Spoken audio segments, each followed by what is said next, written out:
Hello students, welcome back to our channel. Today in this video we are going to see 11th standard physics, unit 1, nature of the physical world and measurement. This is the 11th 5-mark question of this series. Come on, let us continue with our studies. Question number 11, obtain an expression for the time period t of a simple pendulum. The time period t depends on number 1, mass m of the bob, number 2, length L of the pendulum, and number 3, acceleration due to gravity small g at the place. And moreover, here they have given the value of constant k, which is equal to 2 pi. Now answer. As per the question, the time period of the simple pendulum depends on 3 variables. One is mass, another one is length of the pendulum, and small g, acceleration due to gravity at that place. So we write it like this. T is directly proportional to m, L and g. M A times, L B times, and G C times, like that. Now if we take this proportionality constant in physics, as all of you know, that we need to write is equal to and a constant over here. So this equation becomes T is equal to K M A L B G C. Let it be equation number 1. Here this K is nothing but dimensionless constant. Now rewriting the above equation with dimensions. Now we all know that for time period the dimension is capital T itself. So we have written like that.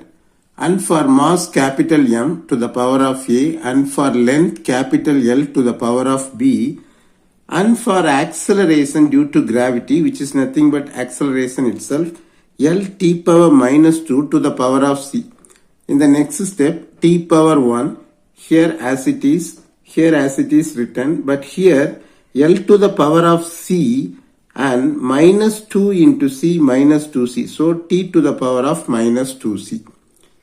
Again here as it is written, here m power A, but here L power B is there, here L power C is there. So we can write it like this, L to the power of B plus C. And here t to the power of minus 2C. In the next step, comparing the powers of capital M, capital L and capital T on both sides. Here one more thing we need to note it down. Before comparing the powers, in this side we have got only the dimension for time, that is t power 1. We don't have the dimensions for M and L.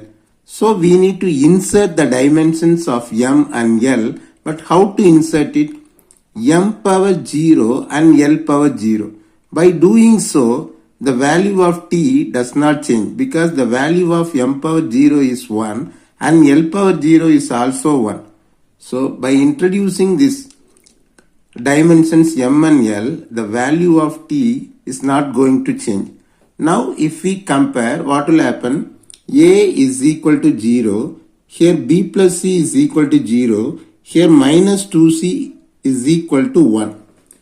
Like this we get 3 equations. A is equal to 0, B plus C is equal to 0, minus 2 is C is equal to 1. Now therefore C is equal to 1 by minus 2. Therefore C is equal to minus 1 by 2. In that way we can write. Now let us substitute the value of C in this equation. B plus C is equal to 0. Therefore we get B plus into minus 1 by 2 is equal to 0. In the next step, plus into minus minus, therefore B minus 1 by 2 is equal to 0.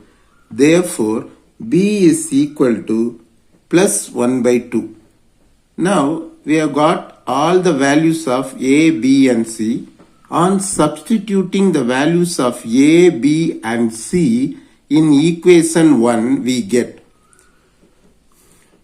Previously we have got one equation 1. In that we are going to substitute the values of a, b and c. So we get t is equal to k into m power 0, l power 1 by 2, g power minus 1 by 2.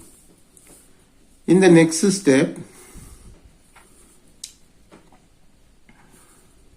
what if this minus g by 2 comes down? It becomes plus g to the power of 1 by 2. So we get t is equal to k. What is the value of m raised to the power of 0? 1.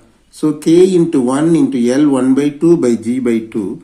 In the next step, t is equal to k l by 2 to the whole power of 1 by 2, like that we can write. Commonly this power is for l by g. So in the next step, t is equal to k into anything raised to the power of 1 by 2 is nothing but square root. So therefore t is equal to k into square root of L by G. Now in the next step, experimentally k is equal to 2 pi. Hence t is equal to 2 pi into square root of L by G. This is the final expression for time period, that is t is equal to 2 pi into square root of L by G. With this video has come to an end. Let us continue our studies in the next video.